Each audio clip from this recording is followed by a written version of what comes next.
What is going on, YouTube? I am the AlphonZeus Team Gradelock. Welcome back to the channel, and this is a different way of presenting the deck profile. Yes, I have a little bit of flair with my favorites, Lyrical Monasterio up top, and then my Genshin waifu Rosaria. We're going to be presenting you a deck profile of one of two decks that I will be maining until said Lyrical Monasterio comes out, which will be the Dark States Final Rush build. Yes, as played by Danji in the Cardfight Vanguard OverDress anime.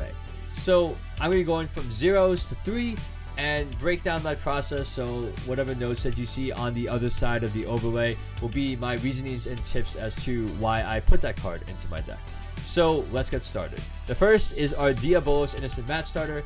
Very simple across the board. For most starters, you get to on ride, if you 1 second, you draw a card. Very different from the V starter era where no matter what you ride, you draw a card, but given that it's a little bit more balanced for people that are going second, that they also get to draw a card, while if you go first, you don't. Thing is, Dark States players, for Final Rush, you always want to go first. It's kind of like the general theme in Vanguard right now, because when you ride to grade 3, then you can activate your Persona ride for next turn. And in Dark States in particular for Final Rush, you get to go into Final Rush on your first grade 3 ride on top of ride. So after our starter, we get into our trigger lineup. And I like to start with the over trigger, which happens to be the Dark States over trigger, Hades Dragon Deity of Resentment, Gal Magehelm. Now, this card, whether on offense or defense, you get to get 100 million power to assign to a unit, and you draw a card. If on defense, when you damage check it, it removes itself from the game, acting as a heal trigger that always goes off. Or if it drove check, it gives your Vanguard a permanent plus 10k and plus 1 critical for the rest of the fight.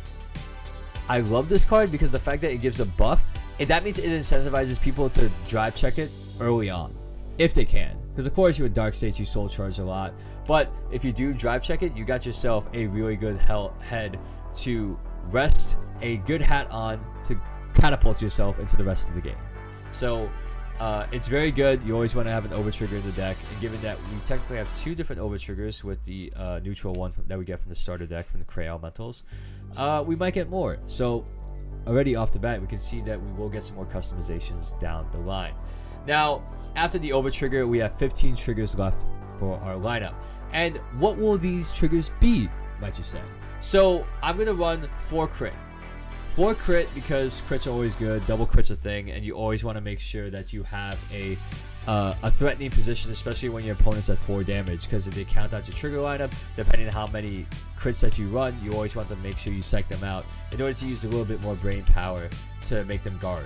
Now, in particular, I would run 4 of Diabolos Go Mamai, but to psych my opponent out a little bit more, I would rather run 2 Diabolos Go Mamai and 2 Flinty Slasher, the crit that's in the OverDress Booster Set 1. The reason why I run 2 at 2 each is because you get to psych your opponent out as they're thinking you're running a crit. Now, of course, people can catch on to it early, and maybe you can just alter it up, especially as you go down the line, as you enter tournaments more. You can try and make your opponent psych out even more. It's always the mental mind games you want to play, especially with Dark States that game plan will always go online on turn 4. Being able to mess with the trigger count a little bit more, you get to mess with your opponent a bit more. That's why running 2 and 2 is pretty good. Now, after running 4 crits, 4 heals. You're always going to need your 4 heals. Everyone's going to run it, especially now you over trigger acts as your 5th heal trigger. You need heals to survive in this game, especially as the game introduces a little bit more aggressive archetypes. 4 heals are always essential. I wouldn't see any other reason why not to, at least at this stage. Now, after 4 crits, 4 heals, and your over trigger, what's next? We have 2 draws. The reason why I only run 2 draws is that because in Dark States you soul charge a lot. I've run into instances where if I did run 3 or more draws, that I end up decking out quicker because I have cards that soul charge quite a bit from the deck. And I want to make sure that I don't deck out sooner, and I don't want to accidentally soul charge my over trigger. So putting in 2 draws, that's totally fine for me. I would take it, especially when you damage check it on defense. Really good momentum shift, and it puts your opponent into a bind as to their attack pattern. Now, after the 2 draw, I actually run 5 front. The reason why I run 5 front is for offense and defense, because by the time I get to Final Rush, I know that 7 to 8 times out of 10, I will not be able to kill on the first Final Rush turn. So by leaving my Edens and my Marjories out on the front row, by getting a defensive front trigger if they swing at my Vanguard first, I get to kind of negate other attacks if they try and come after my rear guards. I always notice that, especially if I hit a damage check, a draw trigger, or a heal trigger, I always assign to my Vanguard, which means that my rear guards become a little bit more vulnerable. So that's why I run front triggers for that offense and defense power. Now that's my trigger lineup. You have 5 fronts, 2 draws, 4 heals, 4 crit, and your over trigger. Now let's get into your grade 1 lineup. I run 17 grade 1s, which is a little abnormal, but I do run for the utility aspect of it, because I always want the consistent front row to be my 8 grade 2s and my 8 grade 3s. So starting off, of course, we have our 4 Diabolos Bad Steve. Now, of course, he's the grade 1, which is probably one of the only cards I would want to see as a booster, because, you know, on ride, you get to call out your card from Soul, which in this case would be Diabolos Innocent Matt, and gets a Soul Charger card. It gives that extra Soul Charge bump, which is always good, and you're always going to need that, because you want to make sure you hit the 5 Soul for boost. Now, what makes him a little bit better than some of my other grade 1s to boost is that during my final rush turn, he gains 5k, so he becomes a 13k booster. Very, very good for helping to hit magic numbers. 5k is the magic number you always want to hit in increments when you want your opponent to drop that extra shield or upgrade the card that they have to drop to meet that shield value. So Diabolos Bad Steve, I always run it 4. Then after that, you run your 4 Recusal Dragons. In Cardfight Vanguard, you always want to max out the amount of Sentinels that you put in, because especially with the amount of cards that can hit such high powers, 40k, 50k, etc., and then you have maybe 100 million on a rearguard swing from an over trigger, you want to make sure you can use your Sentinel to drop. It becomes even more important in this format to max out your 4. What makes Recusal Dragon different from other perfect guards that we've seen before is that if you have 2 or more cards in hand, you have to discard a card. But the key thing is that if you have 2 or more, so that means if I have 2 cards left in hand, that means if I have technically 2 Recusal Dragons in my hand, I can drop 1 and drop 2, essentially guarding the last 2 attacks that your opponent puts out. But if I have a card that I would need, such as say another Bruce or say a Marjorie or another key combo card, I can just drop the PG and I can say, hey, I have 1 card left in my hand. As you see, I prove it to you. Ooh, 1 card left in hand. I don't have to discard that last card. It's a subtle but a big game changer. You always want to keep that card at 4, because that can help your defensive plays quite a bit, especially if your opponent goes on the offensive. It works out so well. You need 4. You need 4. Now, after our 4 Steves and 4 Recusals, I actually run 4 Acrobat Presenters. Reason being is that I always want to make use of Acrobat Presenter to be that consistent Soul Charge too. Way better than the Order card grade 1 for Brother Soul. Because Brother Soul, you only do it once. For the Acrobat Presenter, you can Soul Charge as many times as you want, although it is mandatory that you keep Soul Charging. Normally, I want to have Acrobat Presenter Soul Charge 4 times. If I can have Acrobat Presenter Soul Charge 4 cards, which means that, to clarify, I will only use him twice, because he will usually come out at the final rush turn, that is something that I want to do. Or if I want to drop him early when I have my first Bruce ride, then okay, get that extra soul to make sure I hit 5. He's good, but he's also a card that I use to soul charge with other cards that I will mention later. And in fact, after 4 Acrobat Presenters, I run 3 Portable Dragons. Kind of shout out to the Gear Chronicle aesthetic within Dark States. So with Portable Dragon, if you're in Final Rush, on boost, if you are in Final Rush, Counterblast 1, and you soul charge another rear guard to the soul, that means I get to choose any card from the soul and add it to my hand, which is amazing utility with the amount of soul charging that I do. So if I soul charge a Recusal Dragon, or if I soul charge my Over Trigger, or soul charge, you know, if I have another Bruce after I ride, I can literally get any of those cards back to my hand that increases my plays defensively and offensively, setting me up for the next turn. So Portable Dragon, I keep him at 3 because I feel like I see him enough when I was playtesting. So 2 seems too little, 3 I like with Portable Dragon, and I'll keep it at that. And after the 3 Portable Dragon, my 2 tech up choice will be 2 Steam Detective Uberit. Now Uberit is a very interesting card because it actually grants me an extra power boost that I don't mind losing him on boost when I have a Portable Dragon or Marjorie. Because on place, if any other turn, I'll give it another unit 2k, but if I'm in Final Rush, I give that unit 5k. The combo is that when Marjorie, when she does a plus 10k skill, instead of her hitting for 23, by putting Uberit and bumping up Marjorie to 28k, you hit a defensive threshold where your opponent doesn't feel comfortable just dropping one 15k shield to guard. They have to do a 15k shield and an intercept or another 5k shield from hand, because hitting that magic number of 28 is super important, because that means that you have one extra card that you need to guard with if you want to guard that Marjorie swing. Or in case you run into Eden, you know, Eden only gains 5k on Final Rush, which means that if you bump up to 20, that means she can no longer intercept or drop a 5k shield to guard with. Because most Vanguards, at least in the OverDress format, they're all 13k base. So being able to bump that extra 5k from Uber it has helped me quite a bit in knocking out my opponent's defenses and whittling them down to set them up for the kill, whether it's the same turn or next turn.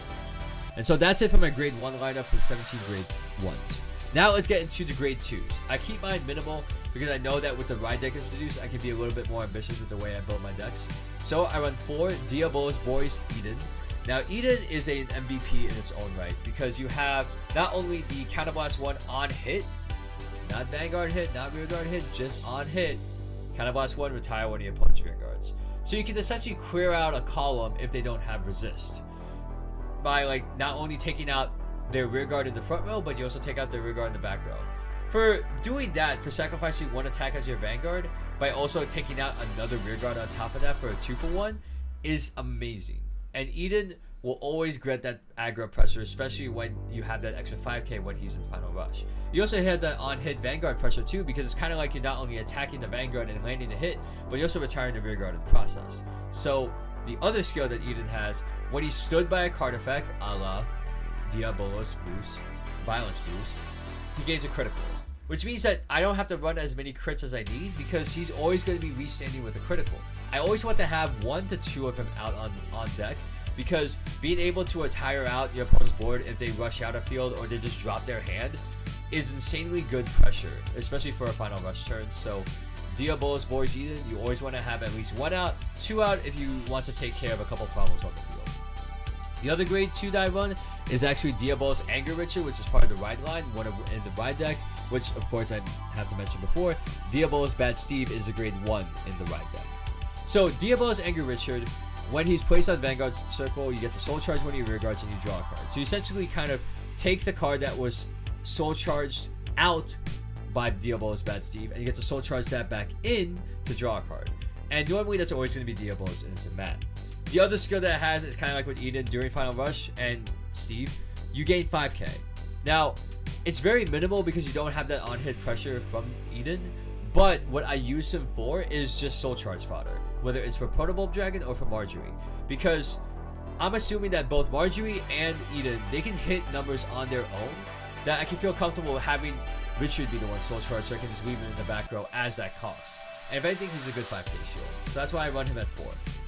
Now, as you get out of the grade 2s and into the grade 3s, pretty simple. You run 4 of Diabolos Violence Boost. You always want to max out the card that you want the Persona ride with, because by putting in 3 turns after you ride that grade 3 is great, but the essential extra utility you get with Protobulb Dragon, you can even Persona ride even more for that extra overkill in case they over-trigger a heal out of the 6 damage in your Final Rush turn. And it's great because, you know, on beginning of your turn, you gain Final Rush. So it gives your player a buff. It doesn't give any other card a buff, it just gives you the buff, which is good for design purposes. But then of course on attack, Soul Blast 5, you restand your front row, which is insanely good. Sometimes that's the reason why I like to bring Acrobat Presenter out early, just to be able to hit the 5 soul, so I can then start soul charging up for the next Final Rush play in the Final Rush turn, which hopefully becomes the final turn. And so that's why I run them at 4. Of course, the other 4 up that I run is Upward Acrobat Marjorie. It took me a while to accept her utility because I thought that the Steam Golem would be good, but Marjorie has come in so clutch with building soul. As long as you're in Final Rush, on her attack, you get to soul charge somebody, which is a rear guard on the field, and you get to draw a card first, then you soul charge a card, and she gains 10k till the end of the turn. So the combo that I do is, like, I play Marjorie, then I play Steam Detective. Steam Detective buffs Marjorie by 5k, and when Marjorie swings, I soul charge that Steam Detective behind her, and she swings for 28 on her own, which is amazing. It hits a magic number for people. And not only that, I get to build 2 cards in soul for just Marjorie's skill. So it already sets me up pretty well for the next final rush play. And she becomes such a good one that you want to activate her skill early to make sure that she can retain that 10k boost until the end of turn. So she's not only swinging for 28k on her first swing, but 28k at the minimal again, unless I drive check a front trigger or crit trigger or over trigger to buff her up again. So Marjorie has come in so clutch for me, and I do appreciate her for that. And that's it for the deck profile. Yeah, so it's pretty simple. You want to make sure you survive to your turn 4. If you get to 3 damage or 4 damage by the time you get to your final rush play, it's great.